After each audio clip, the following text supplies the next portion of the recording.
toward my degree, and the program I've applied to. I paused, and Anna nodded. I squared my shoulders. The program is in Cuba.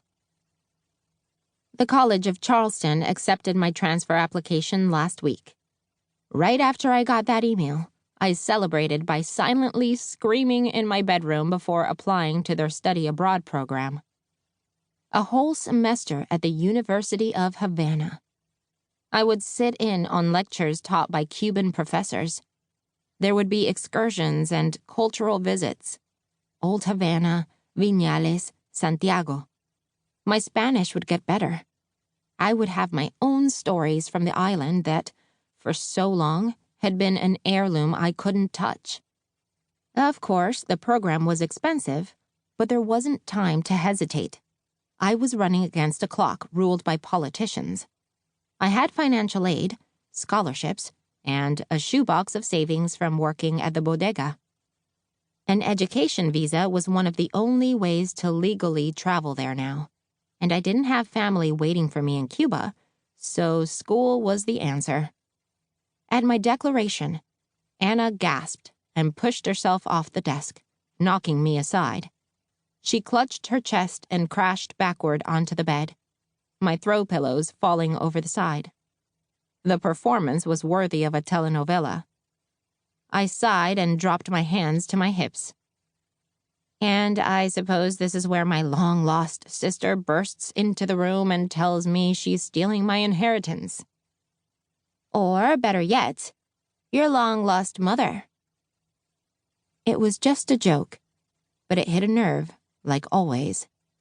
If Mom still lived here full-time, maybe I wouldn't be so freaked out about telling Mimi I wanted to live and learn in the country she'd fled. I'd have a buffer for once, since Mom usually made Mimi mad enough to forget everything else. Anna stood and grabbed me by the shoulders. Ana Maria was Afro-Latina, and her parents were also from Cuba. Mrs. Peña left the island as a young child, when family in the States had the money and ability to claim her. But Mr. Peña escaped as a teen. Now they were here together. My best friend was surrounded by cousins and siblings and didn't yearn to understand our island like I did. At least, not outwardly. You're as ready as your anxiety and many family issues will allow you to be, Anna offered with a loving squeeze as she pushed me out the door. Go get 'em, Tiger. It was Friday evening at the Santos house, so I knew exactly where my abuela would be. Sitting at our tiny laundry room window on the east side of our house, between two lemon trees, where neighbors came in search of answers, guidance, and a little bit of magic. The neighborhood curandera oversaw concerns about struggling gardens, bad dreams, career changes, and terrible luck, and she brewed hope from her window that smelled like herbs and dryer sheets. I found her there now, corking a bottle. On the other side of the window stood our neighbor Dan, carrying a baby in his arms. Dan and his husband, Malcolm, my college advisor and dual enrollment guiding wizard, had recently finalized the adoption of their daughter, Penny. Mimi shook the bottle and studied the liquid against candlelight. What's the matter? I asked Dan, momentarily distracted by the dark circles beneath his eyes. A paramedic currently on paternity leave, Dan handled his sleepless shifts pretty well, but he looked ready to fall over.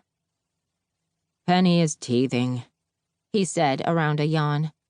And Malcolm's still at work, neck deep in appointments and paperwork right now. Malcolm was the most sought-after advisor at Port Coral Community College. He had a calm, thoughtful way about him and looked strikingly like Idris Elba. But 'tis the season of college app deadlines. Why don't you just come inside? I asked. Dan's family regularly came over for dinner.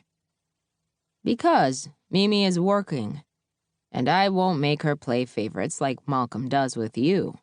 Speaking of, didn't you see him earlier today?